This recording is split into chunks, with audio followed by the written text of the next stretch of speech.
Buenas tardes amigos, bienvenidos a las Bibliotecápsulas y ahora van a ser, en esta ocasión, sobre recomendaciones bibliográficas. Una de las situaciones que se encuentra muy presente en cuanto se trata de la espiritualidad indígena es que es común que se mencione que no hay libros de los cuales uno pueda estar comparando si lo que nos están diciendo en distintos sitios es real o no. De tal modo que encontramos eventos, situaciones en las cuales se mitifica mucho lo que es la espiritualidad tradicional. Por poner un ejemplo y relacionado con el primer libro con el que les voy a estar mencionando. Es bastante común que haya personajes que digan representar una cultura tradicional, decirse abuelos, ancestros, N títulos, y mencionen ser los portavoces de tal conocimiento, manejando cursos inaccesibles para distintas personas y mencionando que hay secretos que solamente ellos pueden develar. El hecho de que mencionen que hayan secretos que solamente ellos conocen ya nos puede comenzar a dar una pauta de que en realidad no estén mencionando cosas bien fundamentadas o que tengan una base como tal. Algo de lo cual, a partir de este tipo de cosas, hay personas que han abusado en cuanto al conocimiento tradicional, es por ejemplo hablar de los Hopis. De los Hopis ha estado surgiendo ciertas situaciones en donde se comenta que hay leyendas o que hay mitos o que hay profecías Hopis en los cuales se habla de los llamados guerreros arcoíris que van a surgir como una nueva raza, como una nueva especie, como una nueva clase de individuos que van a acrecentar la conciencia y el desarrollo del ser humano. Pero hay un detalle muy particular en relación con todo esto. La leyenda de los guerreros Hopi en realidad no tiene un origen indígena. De los guerreros arcoíris no tiene un origen indígena y ni siquiera tiene un origen Hopi. Se le conoce como Fakelore. El Fakelore son mitos falsos que construyen algunas personas para poder abusar o hacer uso del conocimiento de una forma inadecuada. El Fakelore de los guerreros arcoíris es que en realidad de quienes surgió no fue de profecías de indios norteamericanos, surgió de pastores evangélicos o pentecostés que cuando comienza a surgir el movimiento hippie en distintos lugares y que estas personas, los jóvenes, se comenzaban a acercar a los distintos pueblos indígenas, el mito que inventaron fue de no necesitas contactar con los indígenas, no necesitas practicar el conocimiento tradicional con los indígenas, ni siquiera los necesitas conocer, porque eso que tú estás buscando lo puedes tú encontrar como hombre blanco a través de ciertos personajes especiales que te van a mostrar dicho conocimiento. ¿Sí? De hippies a hippies fue surgiendo este tipo de mitología que fue construida para que el gringo, el hippie, las personas no se acercaran al indígena real, comprendieran su vida, su cosmovisión, su forma de vida, su forma de ser, y entendieran que era muchísimo más profundo que lo que les están manejando incluso en la misma actualidad. Los famosos secretos, pues no hay secretos, porque cosas como la sangre, se ve su importancia no solamente entre los Hopis, lo vemos también en otras tradiciones americanas, en relación, por ejemplo, la sangre como la que porta la vida, el tonali de las personas.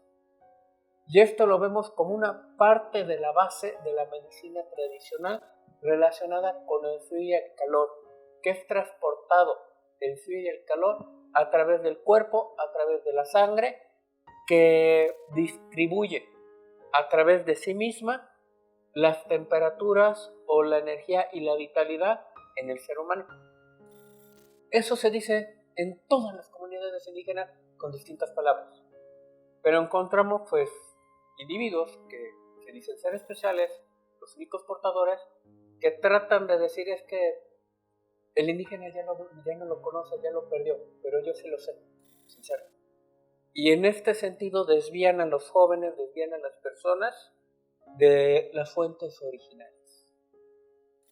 Un libro bastante valioso para conocer lo que sí es realmente el conocimiento tradicional Hopi es del Fondo de Cultura Económica, que se llama El libro de los Hopis, de Frank Walter. Sí.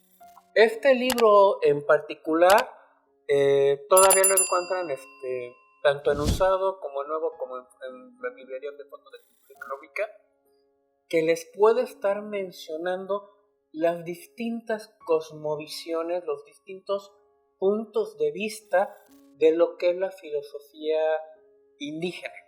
Sobre todo centrado predominantemente entre uno de los pueblos, no más cerrado de los indios norteamericanos, pero sí un pueblo que al estar más ocupado en su propia supervivencia, se ha mantenido en cierto modo aparte para poderse sobrevivir. Se centra en sí mismo, no se está centrando en este fakelore que han estado inventando, en hacer que la humanidad resurja a través de su espiritualidad. No, ellos, al igual que muchísimos pueblos indígenas, están tratando de sobrevivir de las crisis que han venido desde la época del europeo, cuando nos invadieron, y pues ellos están más ocupados tratando de vivir la vida cotidiana que estar descubriendo algo más.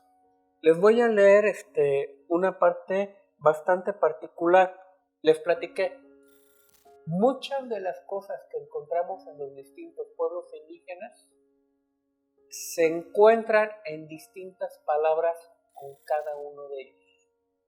Cuando, por ejemplo, en Mesoamérica hablamos de los cambios de sol, en donde hay una transformación del mundo, en el cual se renueva y pasa a ser otra forma en el cual se representa el mundo, ya sea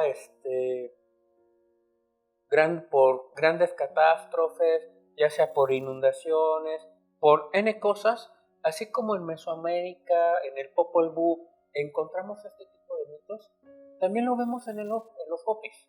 Hay similitudes con las cuales nos podemos guiar para entender si nos están mintiendo o no. Y una de las partes cruciales es que si hay libros, si hay bibliografía, si hay material con el cual poder comparar. Y yendo al punto, al destruirse el tercer mundo por agua, la humanidad salió al cuarto, cruzando el agua sobre balsas de caña hasta las playas de este continente. El sitio de la salida se ubicó en las tierras calientes del sur. Se cree que en Centroamérica. Entonces la gente se dividió en varios grupos para comenzar sus migraciones a través del continente. Entre los que se dirigieron al norte, guiados por la mujer araña, había miembros de los clanes de la serpiente, del espectro, conocido a veces como el clan del fuego, del sol, de la flauta azul. Otra sección, que comprendía el clan de la flauta gris, se separó y fue hacia el este. Y también estaba el clan de la serpiente. Después de viajar hasta donde pudieron, trataron de derretir la capa del hielo ártico, evocando los poderes que se les había conferido. El clan del sol recurrió a la fuerza del sol, el clan del fuego al calor interior de la tierra, el clan de la flauta azul tocó la flauta, cantó y utilizó las plumas de aves tropicales que evocan el calor. Lo intentaron y fracasaron 4 veces, de modo que otra vez tuvieron que volver al sur. Al doblar hacia el este, el clan de la flauta azul se encontró con el de la flauta gris y relató sus experiencias.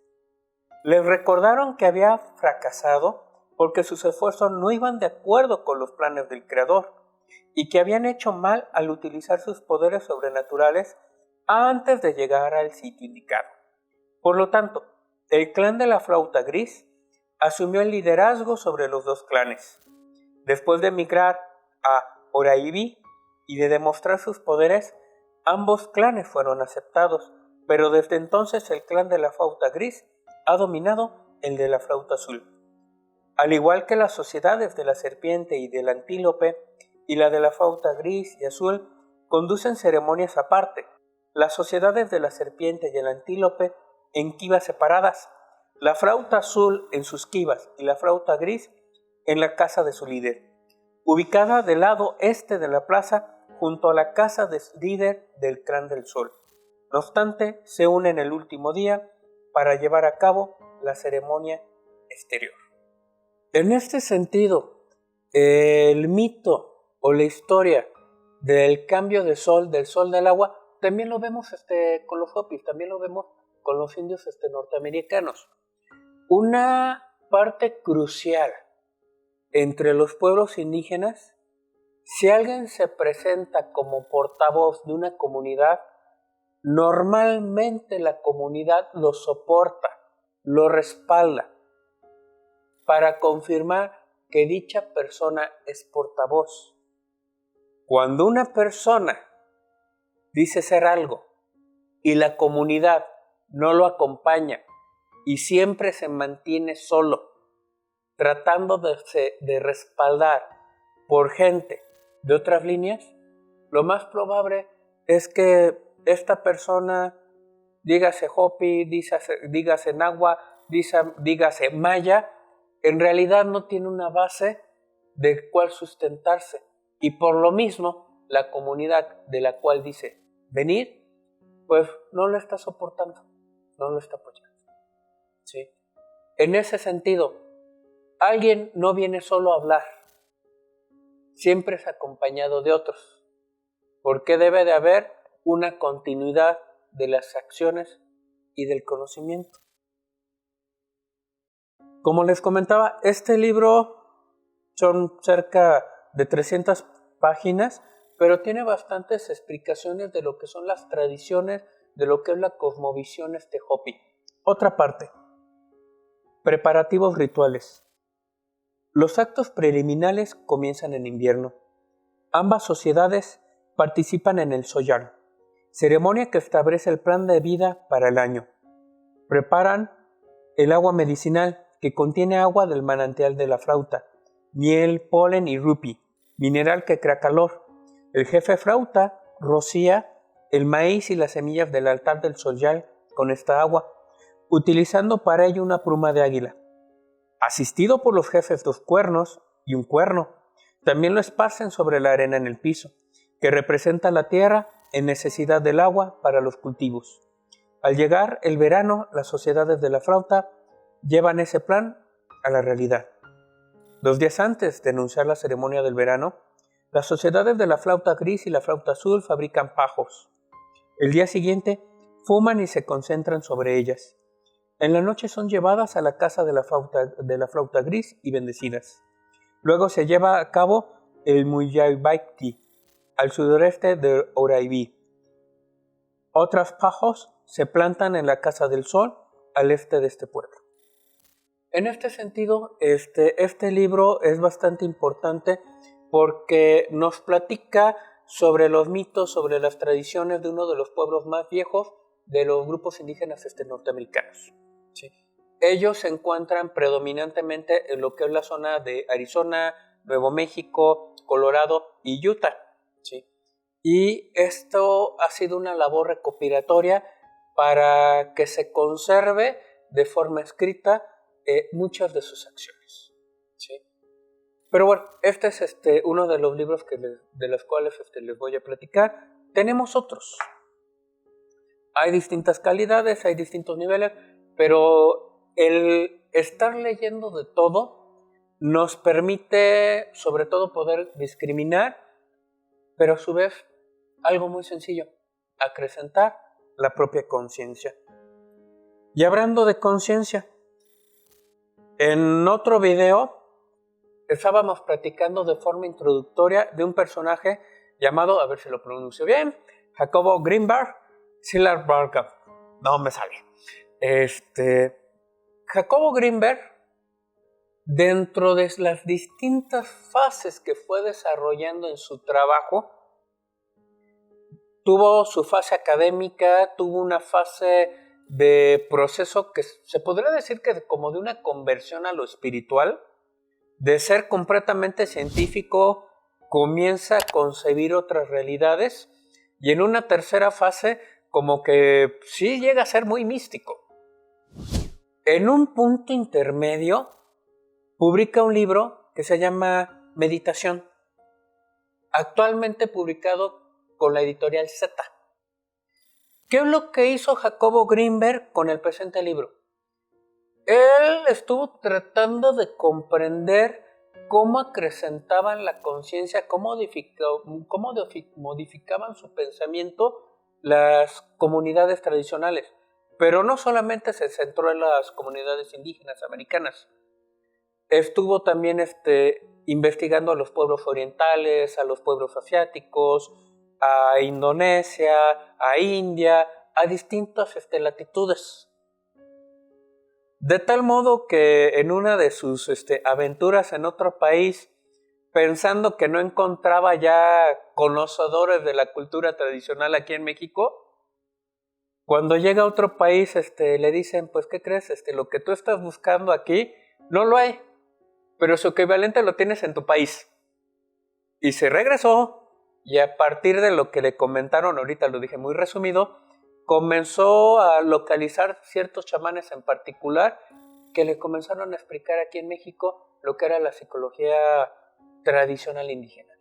Pero bueno, vamos a alguno de los puntos que aquí tiene Jacobo Grinberg. Por ejemplo, dentro de los ejercicios que tiene, darse cuenta de los sonidos internos. De la misma forma que antes, ahora el meditador pone atención a los sonidos internos que aparecen en su mente, se percata de su existencia, los acepta y observa.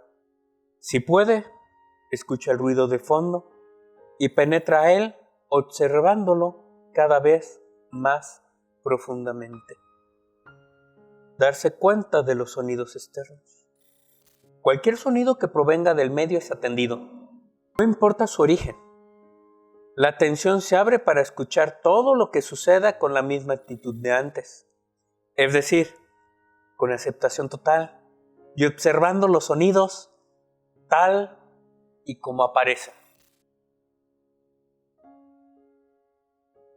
Observación visual del entorno. El meditador puede ahora realizar una observación visual de su entorno. Para ello, abre los ojos y se percata de las imágenes visuales que aparecen, sean estas objetos, colores, texturas y formas. Esta observación con los ojos abiertos debe realizarse con la misma consideración con lo que fueron vividas todas las otras modalidades de experiencia.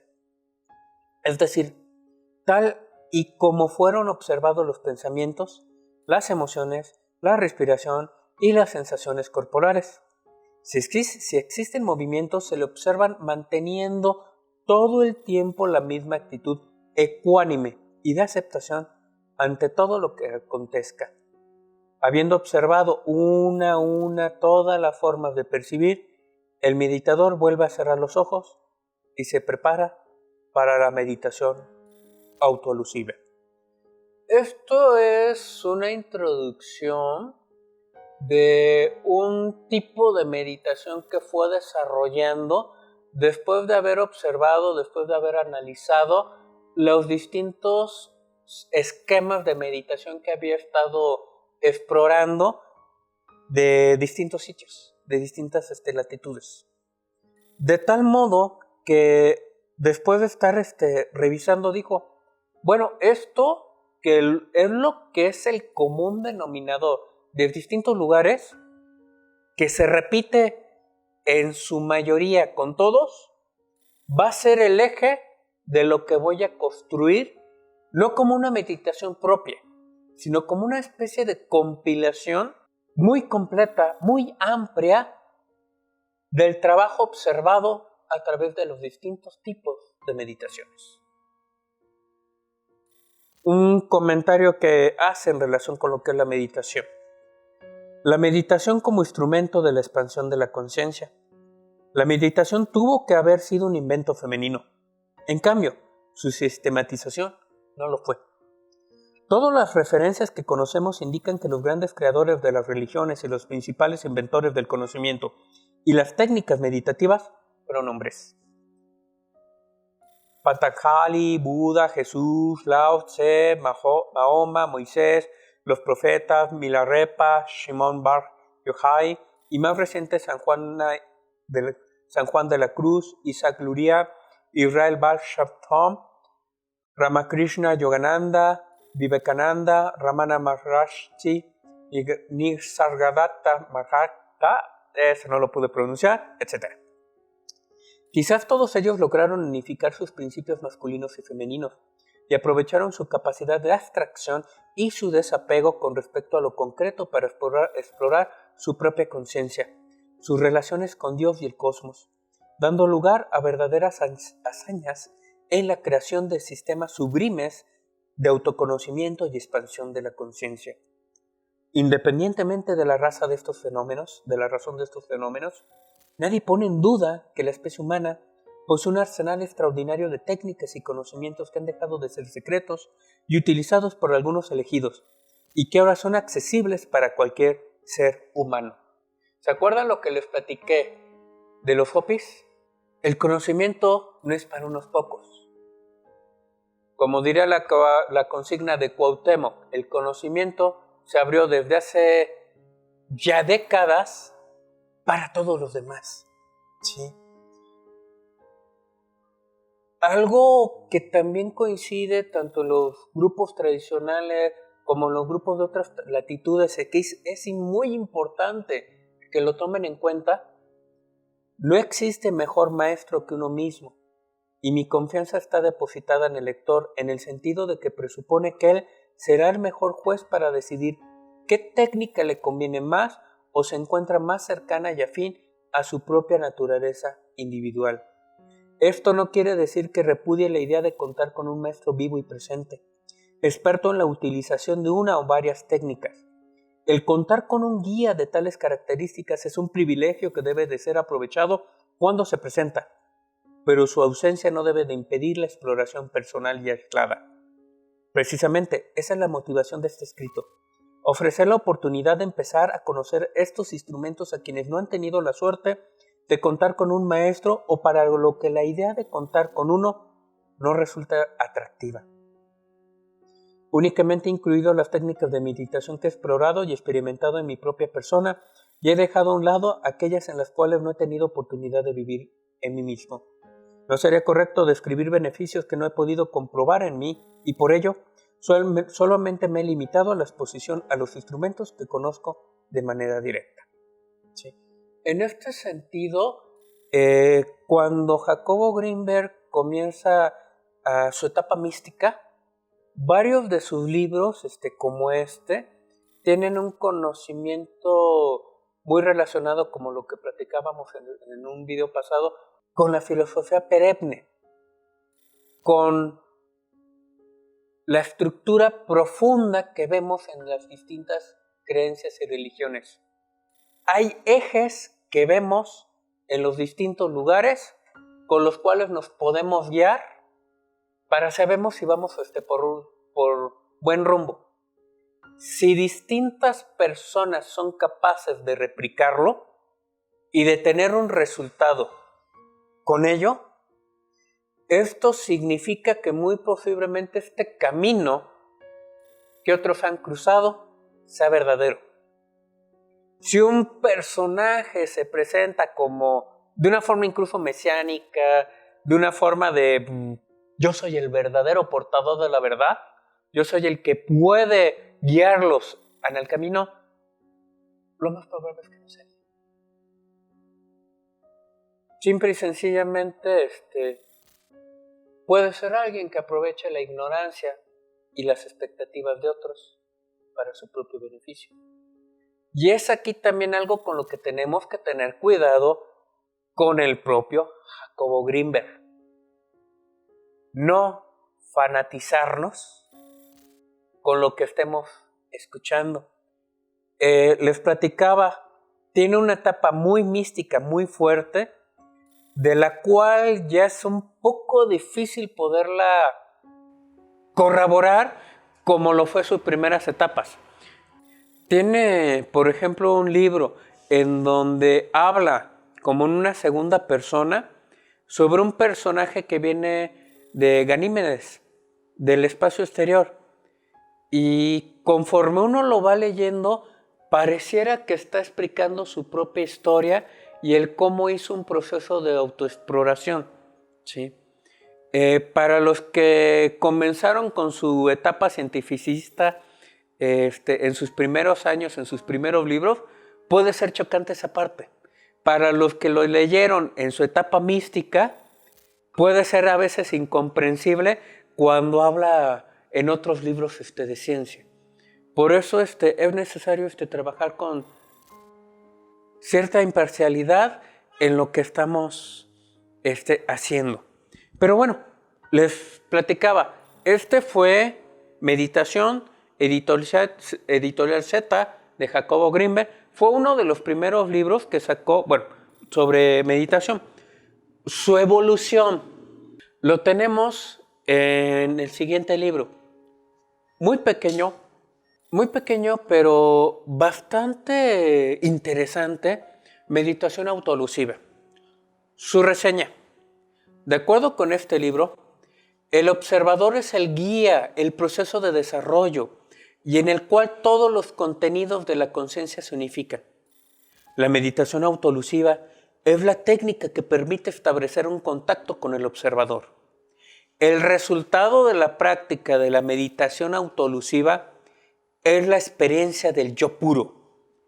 El yo puro es la realidad con mayúsculas, mientras que el mundo de los objetos concretos es la realidad cotidiana. El lector encontrará en este libro la llave que le permita conocerse a sí mismo y una técnica para lograr una vida más plena, optimista y saludable. Lo que se practicaba con anterioridad en la introducción. Jacobo Grinberg, Eva Pierracos, ciertos personajes en particular, en el presente siglo, de forma separada, fueron encontrando de una forma muy particular, de una forma muy específica, las formas de cómo trabajar de forma individual, cada quien su propio camino espiritual. El trabajo con sombra.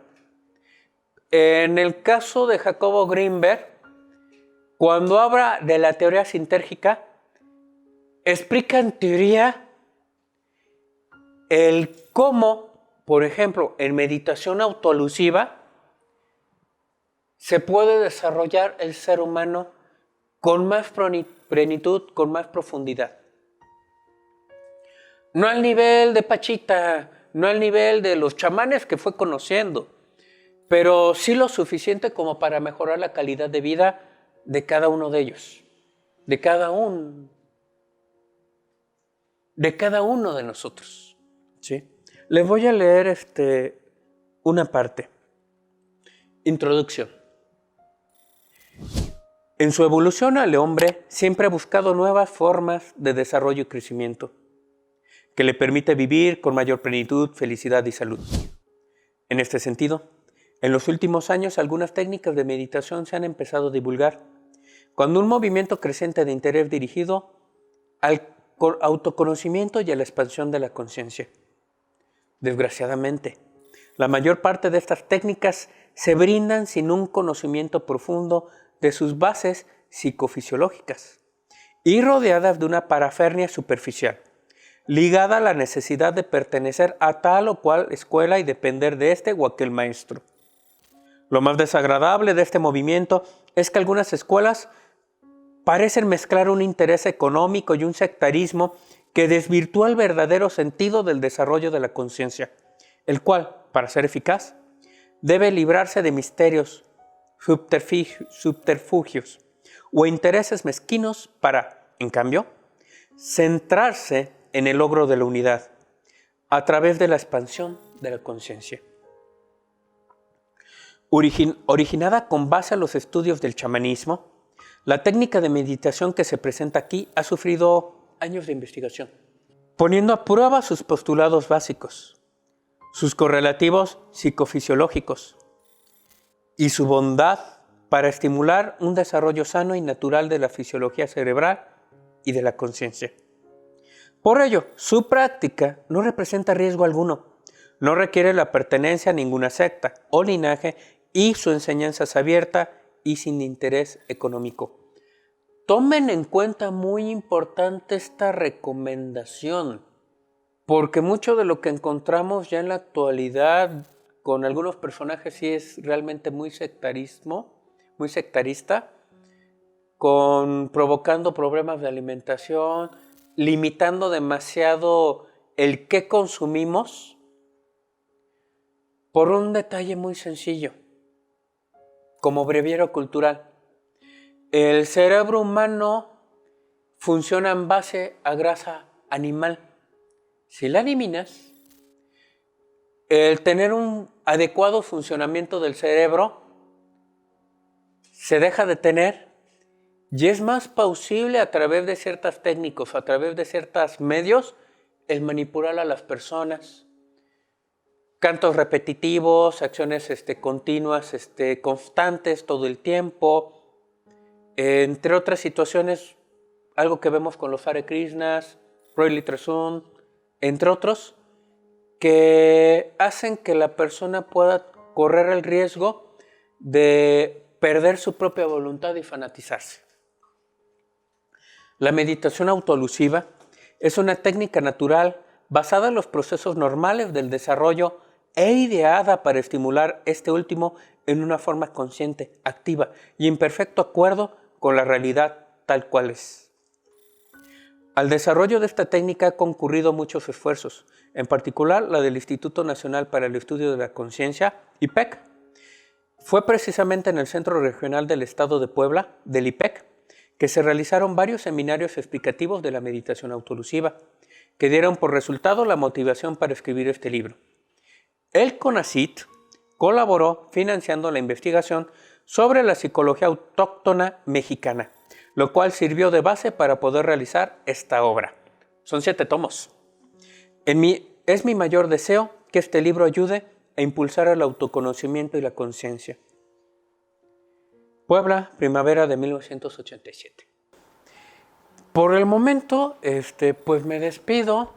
Dejamos un ratito al buen del Jacobo para que en la siguiente ocasión nos veamos con otros libros, con otras recomendaciones que les pueda ser útil como material bibliográfico, ¿sí? Nos vemos. Hasta luego.